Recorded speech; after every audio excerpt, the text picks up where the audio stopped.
Recording in progress.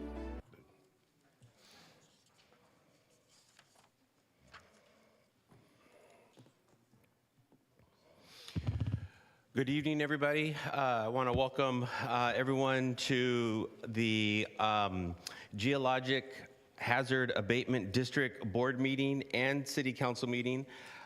Today is November 19th, 2024. I'd like to call this meeting to order. And if I could have our Pledge of Allegiance by our GAD board member, Angela Andrews. Thank you. Please stand if you're able to.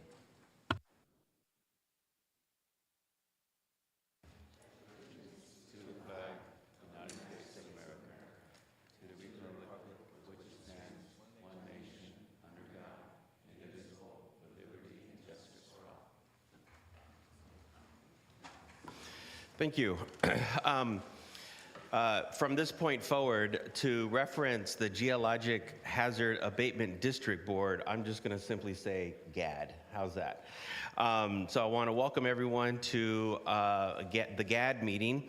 And then I believe our attorney, Ms. Morrison, will you be taking roll? Actually, the clerk. Madam City Clerk, you can take the roll.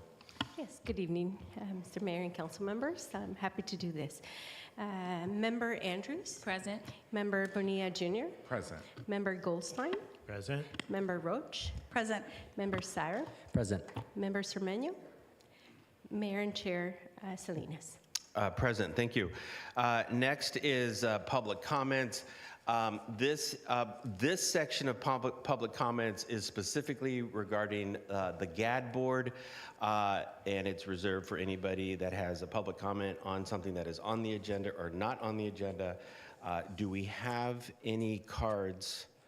I didn't see any cards for GAD. Let me see if there's anybody online. There is nobody online. So I'd like to close the public comment for the GAD meeting and then move on to item number 1, which is our consent calendar. Move to our consent calendar, item number 1.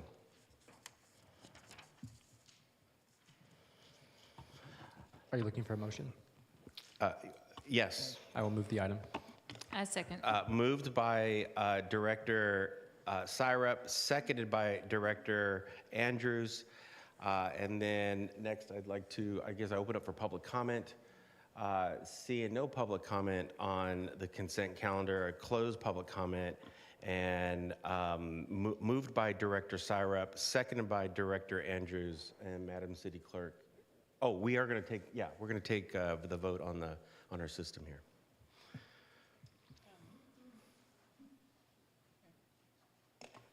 I apologize, but I forgot my iPad, so I'm potentially getting a loaner, so I have to do a voice vote for me. Okay. So I apologize.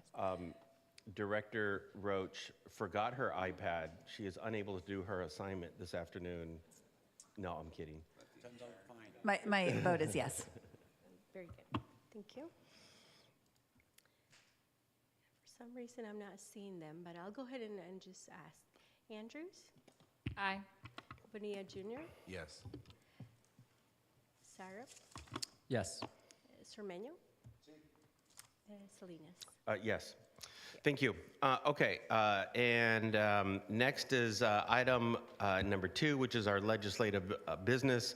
It's legislative business. Item number 2, it's to approve the transfer of plan of control responsibilities for all parcels within the Hideaway development from Hayward Tennyson Land LLC to the Hayward Geologic Hazard Abatement District, GAD, and authorize the GAD manager to accept title to the assessor's parcel number APN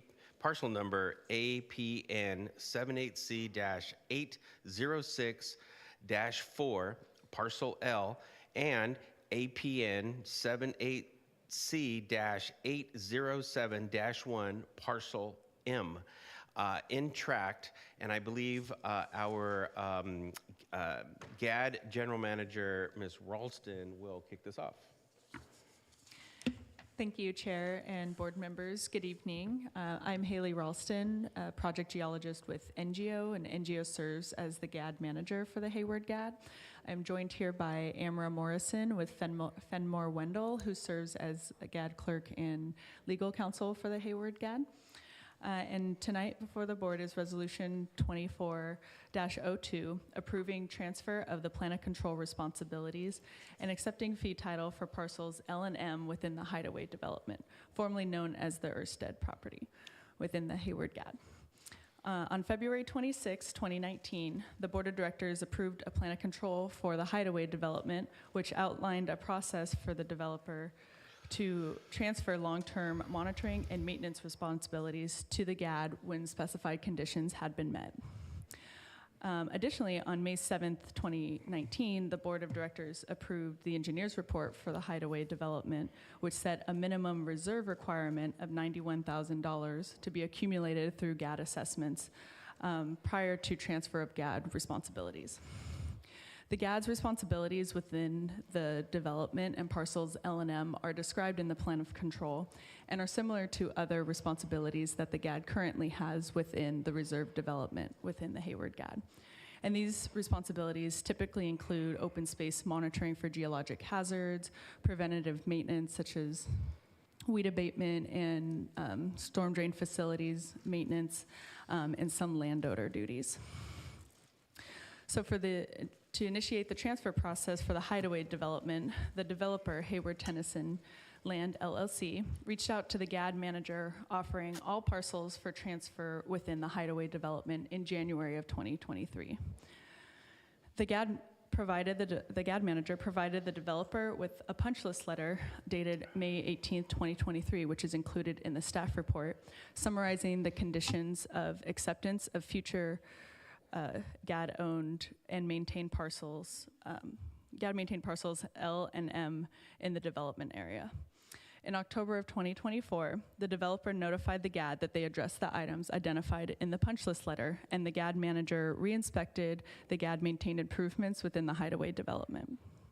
As identified in the plan of control acceptance letter dated October 31st, 2024, which is also included in the board's packet, the GAD manager has verified that the Hideaway development has satisfied all the requirements in the punch list letter and has met the minimum reserve requirement, and is therefore eligible for ownership, transfer, and acceptance of plan of control responsibilities from the developer to the GAD. This is anticipated to be the only transfer for the Hideaway development, since all parcels within this development are being presented for transfer to the GAD tonight. And GAD staff can be available for any questions the board may have. Thank you. I'd like to now come back to the board and see if they have any clarifying questions to our General Manager Ralston. Seeing none, I'd like to close this part. I'd like to open for public comment. Is there anybody online or in the audience that would like to make a public comment regarding this item? I don't see anybody online, and I don't have any cards on this, so I have to close public comment, reconvene, and entertain a motion. Moved by Director Zermeño. A second. Seconded by Director Roach. And if there are no other questions or comments, Madam City Clerk, if you can take the roll call. Yes, Chair. Member Andrews? Aye.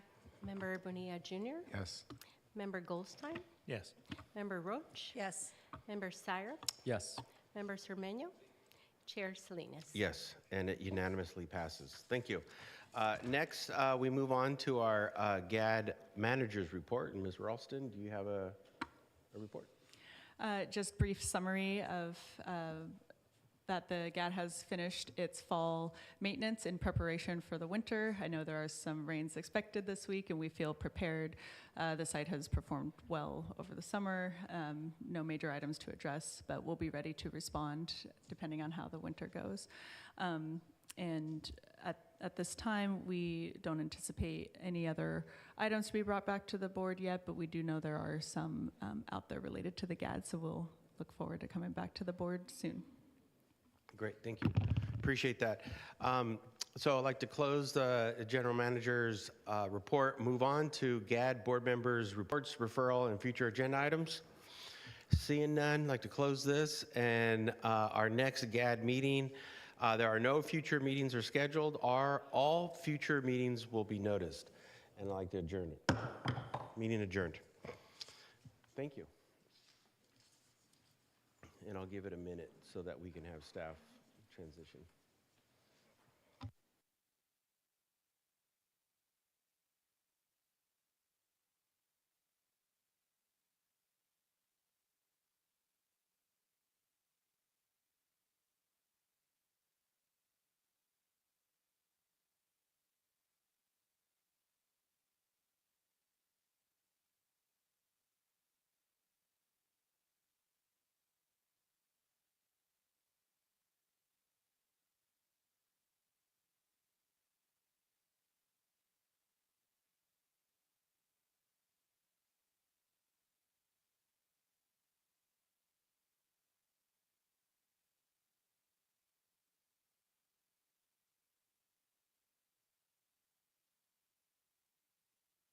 Okay, we are still recording. So I'd like to reconvene, open the city council meeting.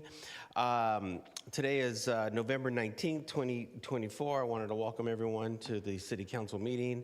I'd like to first call upon our city attorney, and if he can give closed session announcements for October 21st, October 22nd, and November 12th. Greetings, Mayor and Council. On October 21st, there was one matter related to the recruitment of the city manager. The council took no reportable action. Similarly, on October 22nd, the council convened at 12 noon. Also took no reportable action with regard to the recruitment of the city manager. The council also discussed pending litigation in the matter of Shingaree versus City of Hayward. This is a personal injury action resulting from an auto collision. Council authorized settlement in the amount of $125,000. November 12th, the council convened in closed session at 5:30 to discuss recruitment of the city manager, took no reportable action, and also considered anticipated litigation, one matter, and took no reportable action. That concludes the report. Thank you. Our next item is a special presentation. It's the Veterans Day Proclamation. Today we have representatives from the veterans community, along with our Hayward Library, Director of the Hayward Public Library, and Hector Villaseñor, who is our sort of our point person or our lead. I forget the title exactly, coordinator of veterans programming. You can correct me later. But he has been working really closely with veterans in Hayward and the Hayward area on literacy activities and other library services. And so we also have Alfredo Rodriguez Jr. He is the commander of the American Legion Post 68 and building commissioner of the Hayward Veterans Memorial Hall. We also happen to have Eric Wick, who is from the suicide prevention. Eric Wick, who is from Vets Helping Vets since 1974. Let me read the proclamation, and then we'll go down.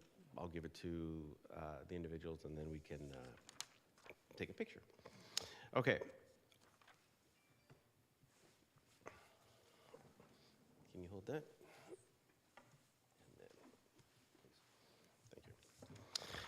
Thank you. Whereas November 11th has been designated as Veterans Day, a day in which America honors the contribution and sacrifices of all those who honored a call to duty in service to the nation, and whereas millions of Americans have responded to our nation's call to defend our freedom and our representative democracy form of government against all enemies, foreign and domestic, and whereas the call of duty has required that veterans place the nation's security above all else in defense of our nation when answering America's call to serve, and whereas such honor to serve has also required significant hardship and sacrifice by family members of men and women serving in the armed forces and beyond. Whereas the City of Hayward Library has a Veterans Resource Center created in partnership with the California State Library, which provides information regarding benefits and local service to veterans and family members, and also includes access to print and digital collections focused to veterans issues and topics of interest. And whereas since 2021, the Hayward Public Library has also partnered with the VA Palo Alto Healthcare Medical Outreach Team, the American Legion Post 68 Hayward, and other groups to provide health care services, including medical examinations, consultations, and referrals to VA medical centers, toxic exposure screenings, and suicide prevention support. And whereas the Hayward Library collaborates annually with Hayward Arts Council and the Alameda County Veterans Art Partnership to display local veterans artwork. This year, the display dates are November 6, 2024 through November 4, 2025. Hayward Public Library also joined with Alameda County Veterans Affairs Commission to participate in Operation Green Light Shining a green light in library to our veterans know that they are seen, appreciated, and supported. Now, therefore, I, Mark Salinas, Mayor of the City of Hayward, do by proclaim November 11th, 2024 as Veterans Day. Ladies and gentlemen, let's give our veterans a big round of applause.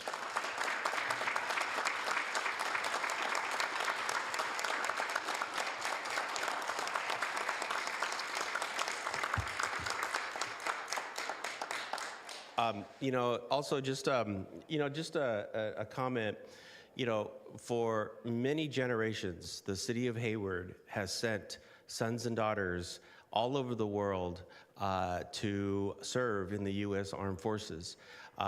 We have soldiers literally stationed all over the world.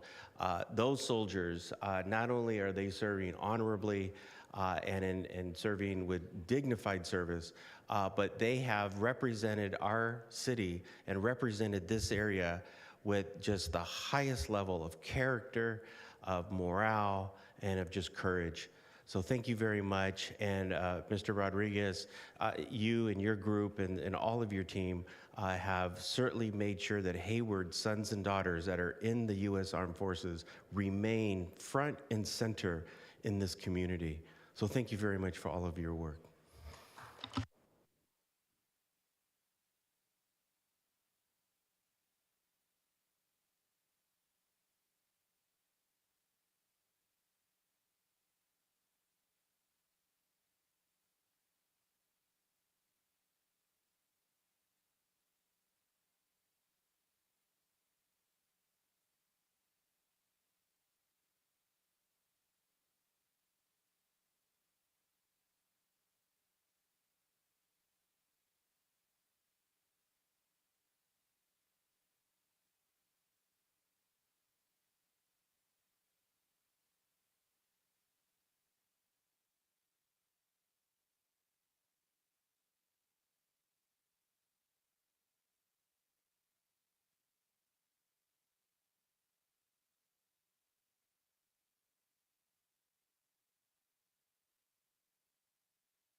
I'd like to point out a couple things. Your Hayward membership for the American Legion Post 68 Hayward, there's only 5 in all of East Bay. There's like multiple units out here, American Legions.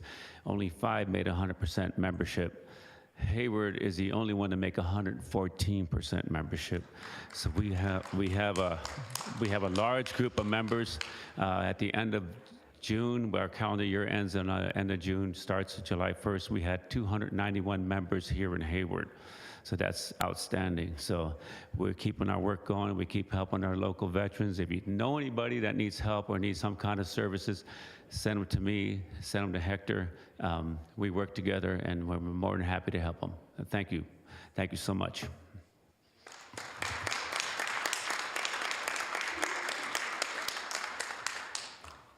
I'd like to thank the mayor and the council for this honor, and even more, thank you to the entire city of Hayward for supporting their veterans in the way you do.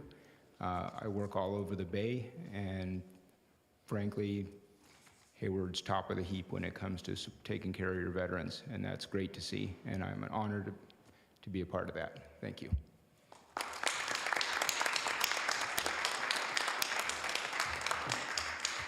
And thank you, Mayor. Thank you, City Council, for this. I really want to say on behalf of all of the library staff how honored we are to be able to support our veterans, and also how honored we were to be able to take part in Operation Greenlight this year to really acknowledge publicly what our veterans do for us. And I'd like to also introduce Hector Villa Sr., who is amazing and has done so much to help our veterans services succeed at the library. Thank you, Mayor, City Council members, for putting a spotlight on veterans, their families, and caregivers in our efforts to connect them with materials, resources, and benefits. This wouldn't be possible without the partnerships we've developed over the last 3 years. I just want to say thanks to some of those, like first, American Legion Post 68, the Hayward Veterans Memorial Hall, the VA Palo Alto Healthcare Medical Outreach Team, VA Palo Alto Suicide Prevention Services, the Veterans Benefit Administration, Oakland Regional Office, and organizations, veteran organizations like Swords to Plowshare, Tiburcio Vasquez Health Center, and Visión y Compromiso, to name a few. Thank you. Thank you very much. Thank you. Appreciate that. And again, I know we have veterans all over the organization. I know we have veterans in our public safety space here in the city. So Chief Matthews and Chief Vollmer, I know Chief Vollmer's not here, but if you can please tell the veterans in your departments, thank you very much, and thank you for their service. And then I believe Councilmember Bonilla has a question. Thank you, Mayor. I also want to thank all of our veterans. And I had a quick question for city staff is, I know that we lit up the Veterans Memorial Hall in green, but would we be able to do that for City Hall potentially next year? Yeah, that's certainly something we can look into. Excellent. Thank you so much. Thank you. Okay, next I'm going to move on to public comments, and this is reserved for people in the audience or online that has a public comment on something on the agenda or not on the agenda. I do have a group that I'm going to have them come up second, but first I'd like to invite Evelyn Oliveira.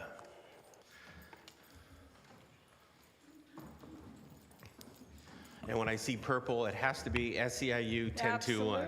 Absolutely. Your clerical chapter right here in front of you. Absolutely. Good evening, everybody. Good evening, Mayor, council members. Thank you for hearing us. My name is Evelyn Oliveira, and I am the chapter president for the clerical unit for SEIU 1021. First, I would like to congratulate those city council members that recently run your elections. Congratulations. I stand before you today to address a critical issue that demands immediate attention. The recent resolution passed during the September 17, 2024 council meeting concerning the CalPERS contribution increase. While we appreciate your vote to approve our agreement, I must express my disapproval for the actions taken regarding the increase. During our negotiations, both parties reached a clear and mutual understanding. The implementation of this increase would be postponed until January 2025.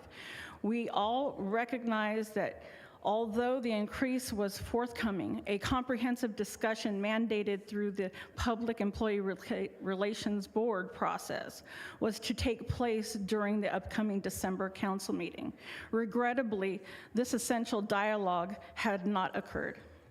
The decision to seek approval for a new contract at the September meeting directly contradicts our established agreement.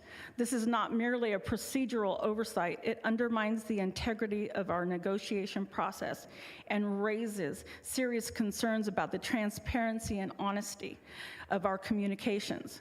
Such actions are unacceptable and jeopardize the trust that is vital for effective collaboration between our parties. I urge you to reconsider the implications of this decision to honor the commitments made during our negotiations. Upholding transparency and honoring our agreements is not just a matter of principle. It is essential for fostering a productive working relationship moving forward.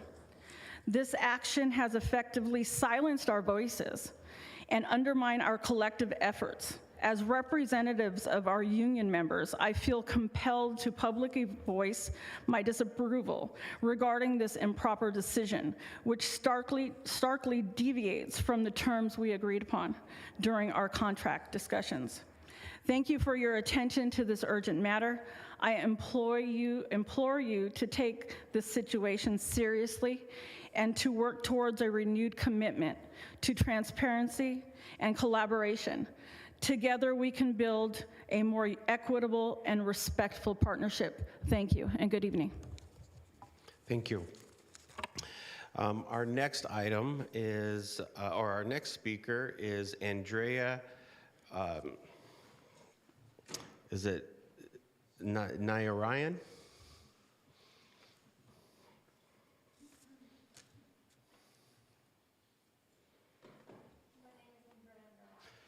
You might want to hit the button there, and there you go.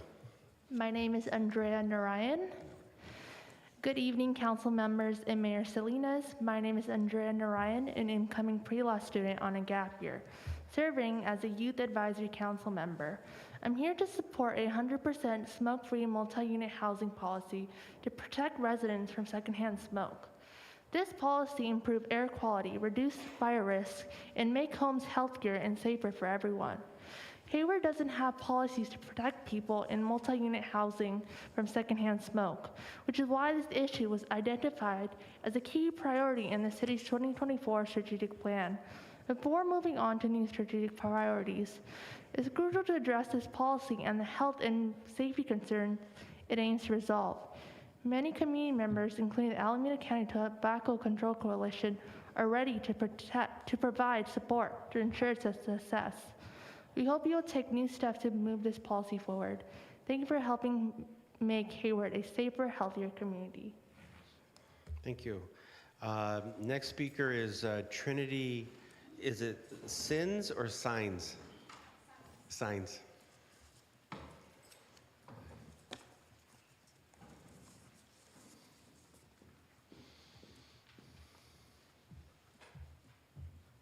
Mayor Salinas and City Council members, my name is Trinity Signs and I'm the Policy Coordinator at Eden Youth.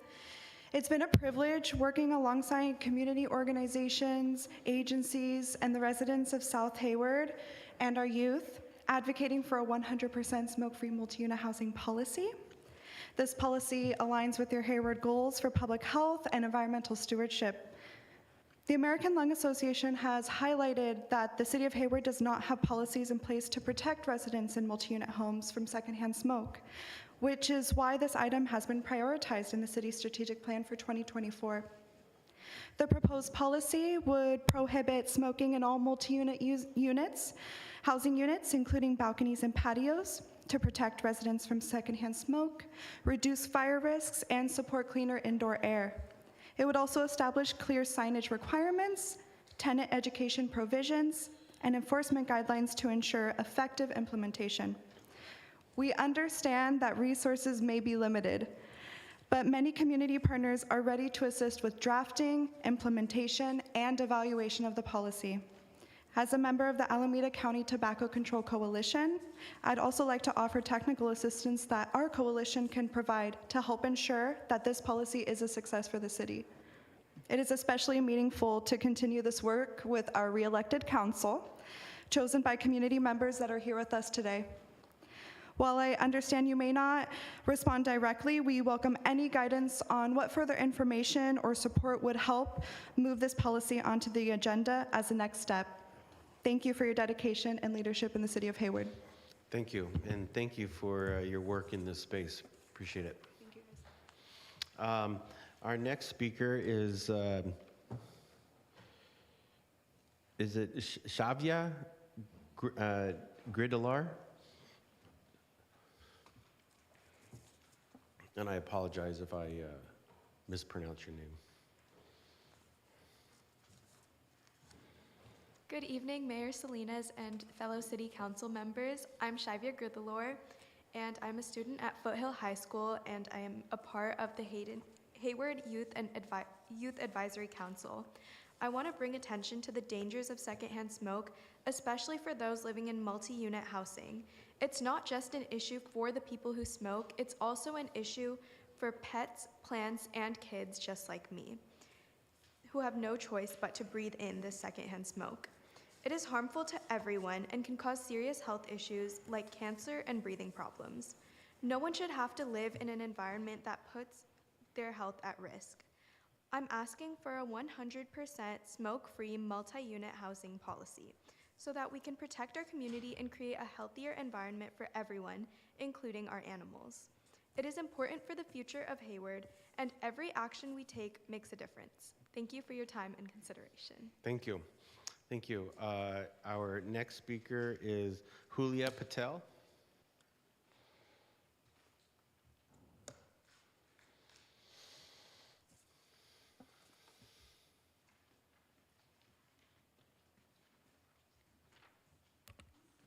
Hi, my name is Julia, and I go to Tennyson High School in Hayward, California. I am a Youth Advisory Council member, Hayward Youth Commission voter, and Kelly ambassador. I would like to raise concerns regarding a 100% smoke-free multi-unit housing policy in Hayward. This issue impacts my community because many of my friends live in apartments that allow smoking. They are exposed to secondhand smoke, which damages their lungs. Secondhand smoke affects babies and pets as well. People who live in multi-unit housing will be healthier and richer if smoking isn't allowed. Smoke can be stuck on walls, ceilings, and fixtures. There is no safe level of smoke. In addition, some people are more vulnerable to secondhand smoke in multi-unit housing. Tobacco companies target Latino neighborhoods, increasing access to smoking and vaping products. Due to low socioeconomic status, they disproportionately live in multi-living units as well. With a 100% smoke-free multi-unit housing policy, vulnerable populations targeted by commercial tobacco will also be protected. In conclusion, I would like the City Council to make multi-unit housing 100% smoke-free. Sincerely, Julia. Thank you. Thank you. Our next speaker is it Isela Velasquez?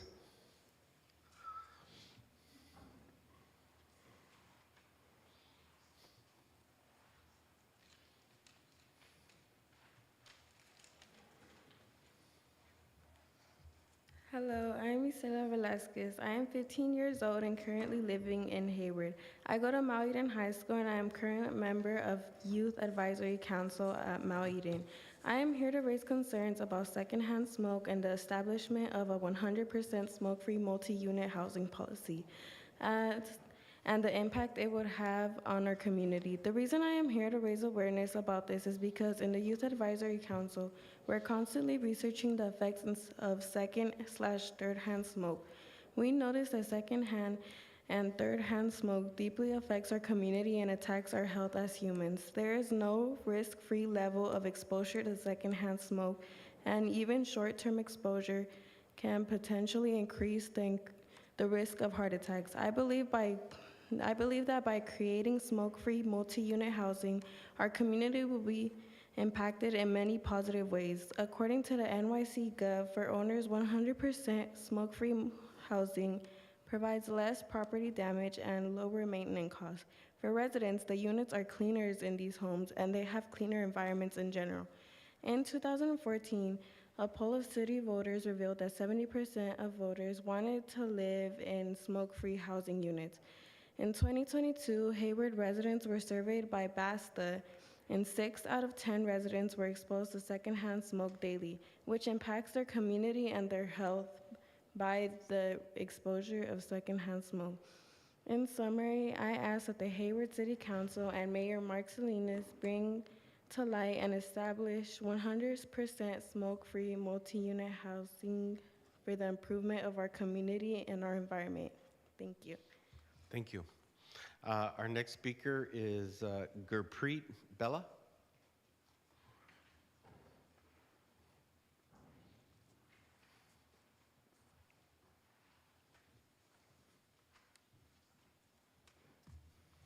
Good evening.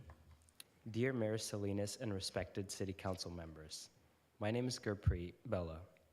I go to James Logan High and I'm a member of the Eden Youth Advisory Council. I would like to raise some concerns about a 100% smoke-free multi-unit housing policy in the Hayward community. Family members of mine have experienced their neighbors smoking in the apartment complexes above them. They would constantly have all their doors and windows shut. A 100% smoke-free multi-unit housing policy is completely necessary to keep our community safe and healthy. Many Hayward residents reside in multi-unit housing, and it's necessary to keep them safe as well. I urge you to act on passing a 100% smoke-free housing policy and keep our community safe. Sincerely, Gurpreet. Thank you. Thank you. Before I close public comment, I don't see any other cards, and let me see, I don't see anybody online. I don't see anybody online, but before I close public comment, I did want to tell the speakers that I do have a meeting scheduled between you and your colleagues sometime in the future. I don't know exactly when, but I know Christopher, my assistant, has been arranging a meeting between me and all of you. When that meeting is established, if you can bring an ordinance, a model ordinance, bring one with you, and then that way I can share with staff. Okay? Thank you. Okay. So I'd like to close public comments and then move on to city manager's comments and comments for the city manager. Good evening, Mayor and Council. I want to bring a couple of things to your attention tonight. One, actually, they're both related to stack articles that went out today. One, there is a meeting of the Capital Corridor South Bay Connect board tomorrow in which they will consider the environmental impact review for station relocation. I know we've heard from the community a lot on this. One of the stations that they are talking about relocating is in Hayward and would effectively make it so that there is not a station here in Hayward, which obviously I think everyone on this council knows we have adamantly opposed and did so in writing and will continue to do so. But they are meeting tomorrow at 10 a.m. in Oakland at the BART board. There is additional information in the stack article that went out today. The other is a far more exciting topic. The Light Up the Season event will be happening here in Hayward, right outside on December 7th. So it should be another great event each year. They seem to top the year before with ice skating and all kinds of fun activities. So looking forward to that. That will be December 7th at 5 p.m. We'll have Kirby out there. We'll have all kinds of fun stuff. So please come and join the fun. Thank you. Tomorrow morning, I'm assuming that tomorrow morning at the Capital Corridor meeting, there will be city staff there? I believe so, yes. Excellent. The other thing, too, I just wanted to elevate again your comment. I have been attending as many of those meetings as I can. I have been attending them. And and we have been adamantly opposed to it. The other cities that are opposed to it is Union City is opposed to it. Fremont is opposed to it. Also, Newark, I believe, is opposed to it. And I should also mention, since we're talking about it, I have complained that all of the meetings to this issue are in Oakland in the middle of the afternoon or in the middle of the morning, which is completely inaccessible to folks in Hayward or in the Hayward area. And to plan a nearly $1 billion project and not have it in the community that it will be impacting incredibly, I think is short-sighted and, quite frankly, disrespectful. And I should also mention, and this will be the last comment I make on this, I have asked them to have a meeting in Hayward. And unfortunately, it has fallen on deaf ears. And again, just showing you the disrespect to the city of Hayward by the Capital Corridor Group. So with that said, unfortunately, I cannot be at the meeting tomorrow morning, but I'm sure staff will be there and will represent the city accordingly. So thank you very much for that report. Next item, I'd like to move on to our consent calendar. We are going to pull item 16, and we're going to hear item 16 later, at a later date. But I believe Councilmember Andrews, if I recall, was it item 4? Yes. Yeah, item 4, and then Councilmember Bonilla will have a question. So let me move to Councilmember Andrews. Yes, so this is for the AC Transit representatives as well as staff. Is there any way we can look at standards for bus shelter maintenance, either in infrastructure or economic development?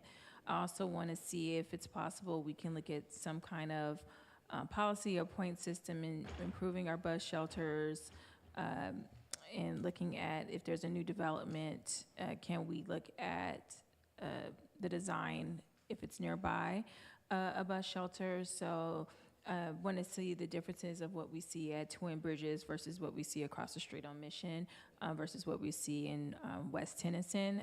There's different standards that I'm seeing in different parts of the community, and I want to make sure that everyone is represented equitably in that type of infrastructure. Thank you. Councilmember Bonilla had a comment on item 8 and 9. Yeah, but piggybacking off of Councilmember Andrews' comments for 4, is there a way that AC Transit can fund the maintenance of these bus shelters versus the city doing it? It's something that we partner on, and if we want to have a say in it, I think there is some value in the nominal investment that we make in maintaining them. And so I think it does sort of give us skin in the game, if you will, to be able to get them to come to the table and have the type of conversations we're looking to have as far as standardization and making sure that bus stops are in similar condition, and I don't mean poor condition. I mean a certain level of condition standards across the entire community and not just in certain areas. So I think there is some value in the city contributing towards that. Because I was just thinking, if we're kind of building them, and then Councilmember Syra put up a referral in which we kind of built bus benches. So I was just wondering, as we kind of, I guess, deal with the initial investment, is there an opportunity for partnership for them to perhaps manage the ongoing maintenance so we can continue to build, these type of opportunities for benches or for shelters going forward? Yeah, certainly. We'll continue to work on that with AC Transit. Thank you. And then my last comment was just thanking Commissioner Thuramoto, also Commissioner Margaret Borton, and also I think task force member, and then Also, just everyone who's been serving on our commissions who are no longer here. I think there's also Jessica Stanley. Those three, just thanking them for their service and wishing them well as they move into their next service within the community or perhaps the broader public. Great, thank you. Councilmember Andrews, apparently. Thank you for reminding me. I also want to thank the task force members, and particularly Jessica Stanley. She was with the task force for a very long time, and want to thank her for her service. Thank you. Okay. I'm happy to remove the remaining consent items. But before you do that, let me open up for public comment. Councilmember Syrup, yes. Thank you, Mayor. Just wanted to respond to some of the questions around AC Transit as one of the two liaisons for the city. The contract that we have with AC Transit, they're paying the lion's share of it. There's been a delay in improving our bus shelters, which are different than our bus benches, because they had to find an advertising partner, because the advertising partner is what subsidizes a lot of the cost of repairing those shelters.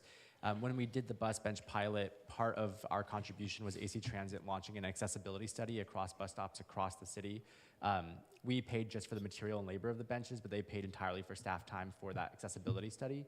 And so I mentioned that just because there's a give and take here where on one contract we might be contributing a little bit of money, but they also contribute a lot of labor in another way. But I can definitely voice your feedback at our next AC Transit Liaison meeting, which is taking place, I believe, on December 13th, so it's noted. I also just wanted to express gratitude for Commissioner Thormoto's service in the Community Services Commission.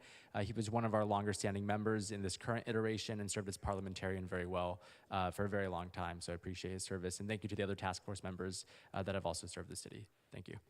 Thank you.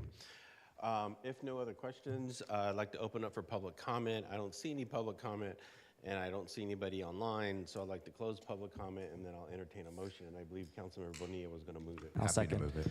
Moved by Councilmember Bonilla, seconded by Councilmember Syrup. And if there are no other further questions, Madam City Clerk, if you can take the roll. But I think we're going to go to the screens now. Actually, since this is a consent calendar, if we there are can no objections, If then there are no objections, it will unanimously pass. Of course. Very good. Thank you. Excellent. Thank you. I'd like to move on to our work session. Item 21, it's the American Rescue Plan Act, ARPA, analysis and review. And this is a report from our Finance Director, Gonzalez. And what I'm going to do is I'm going to forego this report. We've already heard this report in Budget and Finance, where Council Members Bonilla and Council Members Syrup serve on there. So what I'll do is I'll open up for, pause on staff report. I'll come to council and see if there's any questions on council, clarifying questions. Councilmember Andrews. If it's a work session, can it be comments and questions? It could be comments and questions, sure. I just wanted to give special recognition to the economic development team for all their hard work with these dollars. I think they showed what they can do with very little resources. So I just want to give them a special highlight for that. And hopefully we can continue to be creative in the future. They've done a lot with social media and different programs for small businesses. So I just wanted to make sure they are highlighted with all the work. And thank you for all the staff for using these dollars during a very challenging time and keeping our city moving forward. So thank you to every single department that had a hand in using these dollars appropriately and effectively. So thank you. Great, thank you. Councilmember Bonilla. Thank you, Mayor. I also wanted to echo Councilmember Andrews' comments and say, the city got over $38 million in ARPA funds, and we really did do well in making sure that we put those funds to good use. One of the things that I think we're committed to as a council is making sure that we build our reserves for other rainy days, similar to the pandemic in which we received these ARPA funds. So I think the recommendation from staff, as already approved by the Budget and Finance Committee, hopefully approved by the entire council tonight, to use this money to replenish our reserves, is a commitment to the community that we've made that says we really do want to double down on calling back our ability to rebuild the reserve for other rainy days similar to, this type of situation. So I just want to thank staff and my colleagues on the Finance and Budget Committee, and hopefully, the unanimous vote tonight to make sure that we're meeting our commitments of rebuilding our reserve to make sure that we're positioning the city to meet other challenges in the same strong way that we met this one. So thank you so much, Budget Director and Mayor, and as well as my colleagues on the council tonight. Thank you. Councilmember Syrup. Thank you, Mayor. Thank you, Director Gonzalez, for helping prepare this report. This is helping put $4 million back into our reserves. I'm just sharing this because we forewent the presentation. And yes, this is a commitment to us building back our reserves. I think it's a work session, so I don't think we're taking a formal vote tonight, but I'm hopeful that in the comments we'll see that we're aligned on making sure that we use these funds wisely. One of the reasons we want to put these dollars back into our reserve is not only to replenish it, but also to give us more flexibility as a city with these funds.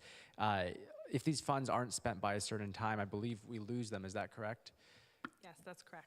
Great. And so by adding it to our general fund, we are able to remove a lot of those time constrictions and use them more wisely in a less rushed fashion and replenish our reserves at the same time. I think the one comment I want to make here is of this $4 million, 2 of that is coming from a housing program. And as we explore housing policy and try to work to address our homelessness crisis over the next year, I want us to be mindful of making sure that some of that intent gets used for, some of these dollars get used for that intent rather, because $2 million of this was supposed to go to support housing needs during this crisis. I support it going into the general fund, but I hope that when it comes to developing or implementing a housing program down the line, we remember that a lot of what built up these reserves was specifically for housing in the past.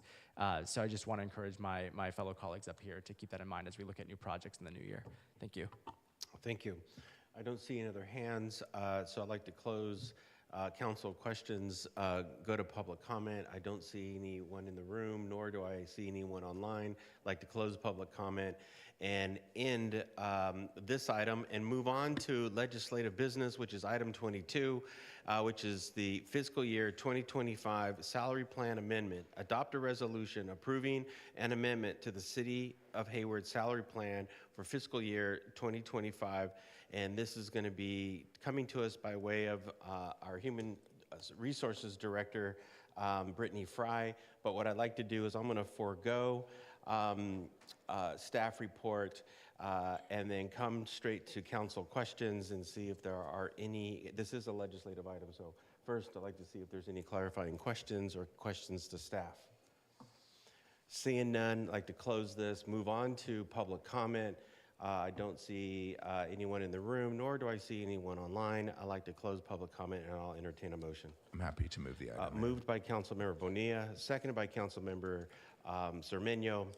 And if there are no other questions or comments, Madam City Clerk, we can vote.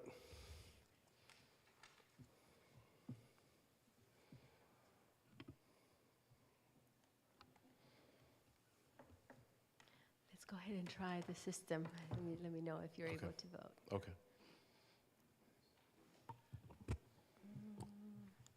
No? I don't have an option, but I'm a yes. Okay. All right, I'll go ahead and go ahead. Yeah, go ahead. Councilmember Andrews? Aye. Councilmember Bonilla Jr.? Yes. Councilmember Goldstein? Yes. Councilmember Roach? Yes. Councilmember Syrup? Yes. Councilmember Cermeño? Mayor Salinas? Yes, and it unanimously passes. Thank you, and thank you, Director Fry, for bringing this to us. Next is council reports and announcements. Are there any council reports and announcements? Seeing none, I'd like to move on to item 23, which is council referral. We do have a referral today titled Education Discount Program. It's a referral coming to us by way of Council Members Syrup and Councilmember Syrup and Councilmember Andrews, and I will let either Councilmember Syrup and or Andrew kick this off. Thank you, Mayor. And thank you, Councilmember Andrews, for supporting this referral. The idea behind this was really to try to stimulate some more economic development downtown and also pursue our identity as an education city by creating this idea of a stack pass, which would be an all-inclusive education discount program for the city.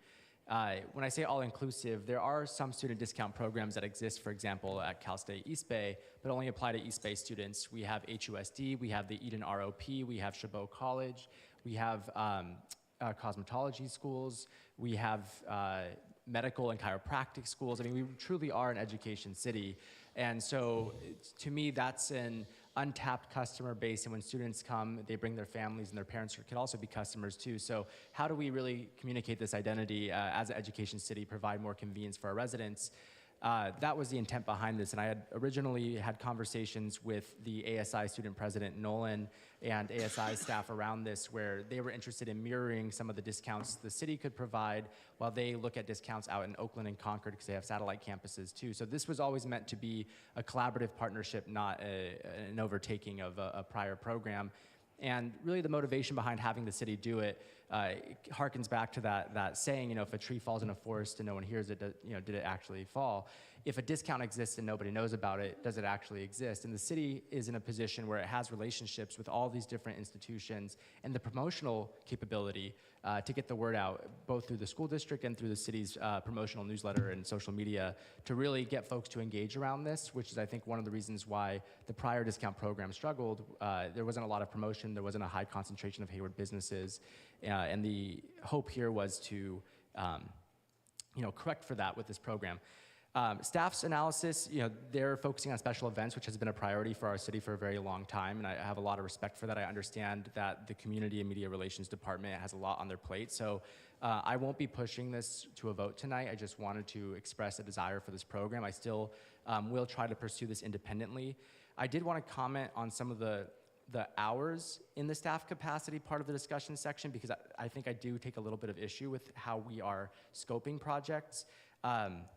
Maybe I hadn't communicated this clearly to staff, but I have already gone through the process of identifying and securing some discounts, so I don't think it would take the full 80 hours that was outlined in the staff report. I also think it's a problem if we're trying to create a single web page with just the list of discounts, we're saying it's going to take 80 hours to select and onboard a vendor to build and maintain a web platform.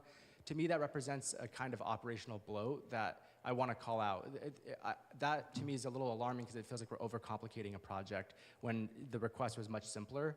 And so, not just for this project in particular, but I've noticed just across our website, it takes quite a long time to get a single web page updated with new information. And when I saw this hour count, I felt like it was indicative of that trend. And so I'm hoping there's maybe some process realignment we can do to make updating our website easier, because seeing 80 hours to do vendor selection is nowhere near what I was trying to request. And I would understand why staff would say, no way, we don't want to touch this, when this is maybe what they were expecting my ask to be. But no, it's really just a single new web page on our website. The other thing I want to add is, there's this idea in the referral that